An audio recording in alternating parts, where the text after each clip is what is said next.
आज हम आपको तंत्रिका तंत्र के भाग 3 को विश्लेषण सहित पढ़ाएंगे, जो आपके सभी परीक्षा के लिए महत्वपूर्ण होंगे। आइए शुरू करते हैं। तंत्रिका तंत्र संबंधित अध्ययन को क्या कहा जाता है?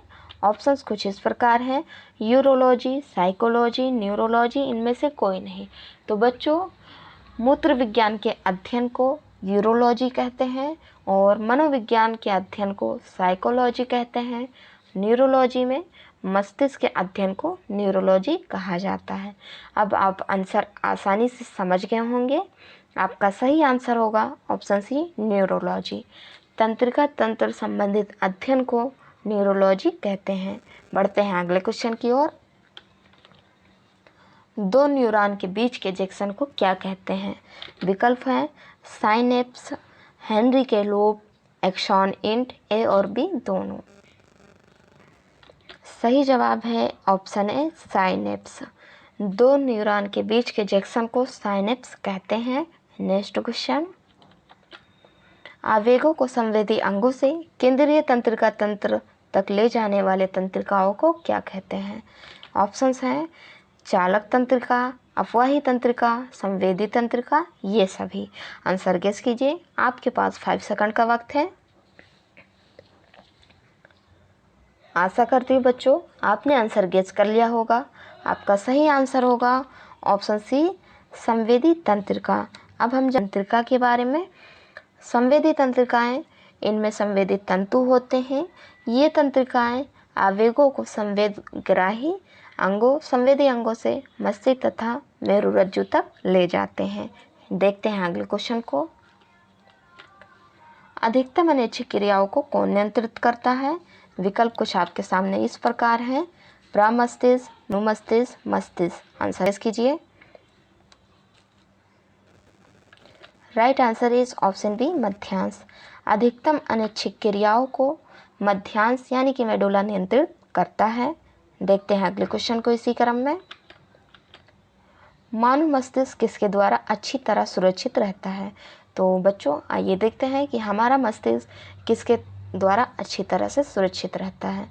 4 विकल्प आपके कुछ इस प्रकार हैं: पसलियाँ, हाइपोथैलेमस, क्रेनियम, इनमें से कोई नहीं। आंसर गेस कीजिए।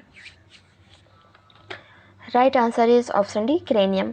क्रेनियम के द्वारा ही हमारा मस्तिष्क अच्छी तरह से सुरक्षित रहता है। अब हम जानते हैं क्रेनियम के बारे में। जिस अस्थि खोल में मस्तिष्क बंद रहकर आघातों और झटकों से सुरक्षित रहता है उसे क्रेनियम या कोरोटी कहते हैं। इसी क्रम में बढ़ते हैं कुछ अगले क्वेश्चन की ओर। एक एक्सॉन के कोशिका झिल्ली को क्या कहते हैं? ऑप्शंस हैं एक्सोलेमा, न्यूरोप्लाज्म, ए और बी दोनों, इनमें से कोई नहीं। सही जवाब है ऑप्शन ए, एक्सोलेमा। एक एक्सॉन के कोशिका झिल्ली को एक्सोलेमा कहते हैं। अब हम जानते हैं बच्चों एक्सोलेमा के बारे में। एक्सोलेमा एक अच्छे तंतु के आसपास के सेल झिल्ली है। यह न्यूरॉन के झिल्ली की क्षमता को बनाए रखने के लिए जिम्मेदार होता है और इनमें आयन चैनल होते हैं जिसके माध्यम से आयन प्रवाह कर सकते हैं। नेक्स्ट क्वेश्चन, दो न्यूरॉन के बीच के अवकाश को क्या कहते हैं? विकल्प हैं ग्राही, तंत्रिकाक्ष, सिनेप्टिक दरार, इनमें से कोई नहीं। Right answer is option C, synaptic दरार। दो न्यूरॉन के बीच के अवकाश को सिनेप्टिक दरार कहते हैं। बढ़ते हैं कुछ अगले क्वेश्चन की ओर।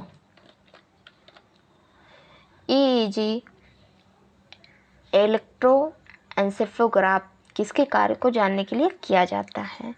विकल्प हैं यकृत, हृदय, फेफड़ा, मस्तिष्क। आंसर गेस कीजिए बच्चों। बहुत ईजी क्वेश्चन है और इसके लिए आपके पास 5 सेकंड का वक्त है। आशा करती हूँ बच्चों आपने आंसर गेस कर लिया होगा। आपका सही आंसर होगा ऑप्शन डी, मस्तिष्क। देखते हैं अगले क्वेश्चन को। कौन मस्तिष्क को घेरने वाले कपाल का हिस्सा है? ऑप्शंस हैं मैनिडिबल, क्रेनियम, प्रियटल, इनमें से कोई नहीं। सही जवाब है क्रेनियम। मस्तिष्क को घेरने वाले कपाल का हिस्सा क्रेनियम होता है। अगला क्वेश्चन, निम्न में से कौन मानव मस्तिष्क का एक कार्य नहीं है? तो आइए देखते हैं बच्चों कि मानव मस्तिष्क का कौन सा एक कार्य नहीं होता है। विकल्प मैं आपको दे रही हूँ। ऐच्छिक गमन को नियंत्रित करना, शरीर के संतुलन को नियंत्रित करना, ऑक्सीजन का परिवहन करना, इनमें से कोई नहीं। Right answer is option C, oxygen का परिवहन करना। मानव मस्तिष्क का कार्य नहीं होता है ऑक्सीजन का परिवहन करना।